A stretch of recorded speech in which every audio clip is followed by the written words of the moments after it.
pasi Dasano abita Mutunzi Dasi yakuna bayiteretse anga avuga ati mushyiremo pasi nkwereke kipe ya Peri hano itangiranye imbaraga match ikomeye cyane mukanya muzamu Hakizimana Dolphin asotse nabi bakatana mukora ikosa bakabanza kuza kumuvura ariko ebana kijyanye no gutiminga bar rwose ndikona ari ikintu kiri kumunyuramo cyane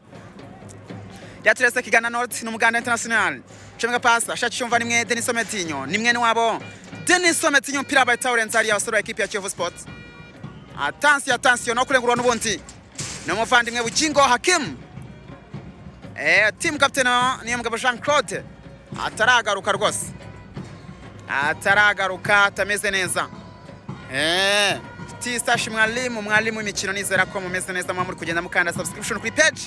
mbashima cyane abo kwishoti mwagize 100 kuri Baro TV naho mukomeze mukubiteho kuko ama exclusive interview ni hari kumeneka cyane attention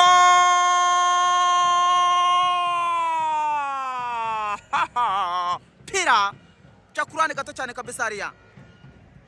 baba we kipe Peri itonde batangira 0-0 Shimana Inoso tanga baro kwa Byinjiro Gilbert Kagege attention Byiringiro Gilbert pass kwa Ruboneka Bosco team captain pira bawutwara neza cyane attention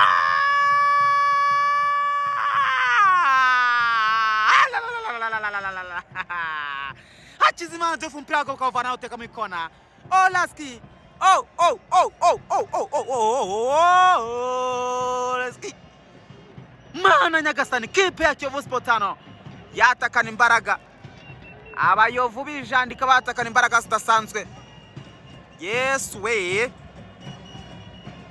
attention reka turebe bacyaneza cyane reka turebe Mutunzi Dasi attention mpira barawuboroka ko bayitse muri kona n'ubundi equipe ya Kiyovu Sports match y'umuriro tunda la ati mwalizo kabisa uti chechelele bebe kuri uyu mugoroba ku isaha 3 ndaza gupostinga umukunzi wanjye kugira ngo urwego ndusobanure neza cyane kabisa umukobwa ufite amamoko mu gihugu cy'Ubwongereza attention ati mfite amamoko muri bya bihugu bya kabisa bya Wales muri United Kingdom hari muri Wales kabisa za Pedigal ni Wales cyangwa se Pedigal iwabo wabarimo ba Gatberg bace muri West Ham bace muri Tottenham Spurs plutôt bace muri equipe ya Real Madrid kubita yirambika mu kirago ku bintu bya Michael Kick muramwibuka cyane kuri 11 kabisa ngo rero ko umukobwa akafite nyine isano ukuntu ariko uyu munsi rwose ndishimira kuba ndibuze kubamurikira bimwe mu bice bye mu byukuri by'ifoto nkari ngize ni ibyiki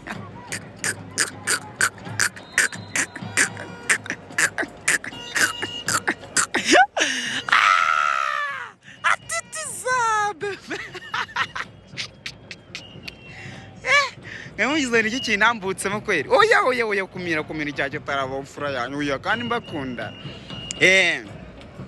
Peti Tronoma nge ndaza kwijandika kabisa manura agafoto ka atari abakurikirana Facebook yanjye na Instagram n'undi bumimene ni urandikamo mwarimu Tistash wandike mwarimu n'inyuguti ya ta urahita umbona mwarimu bisanzwe mwarimu naranoya atari ero ndende atari elo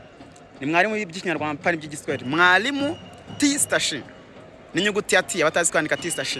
cyangwa andikemo nkundira abantu directement iyo hashtag itayikwereka ndijandika mubite ikiremwe hariya n'umwana w'imfura cyane kabisa muco n'imyitwarire ndangagaciro z'umuco nyarwanda kabisa na kirazira ibyo byo rwose abimenye mbere kuri guca muziko ni gushya ibyo birasanzwe ngiye kumuvuga imva navuga imvaho kandi simisanga isa nisanzwe sinigitaramo ndimo ndatanga ndimo ndahuruza wanjye wese ngo itangira gitambuka kore follow ubundi tuze kuza guhura tuvuga tuti tubinywere cyangwa mwalimu akansolinga tuzagira ikimu nyuramo namenye uko ibihe bigenze ariko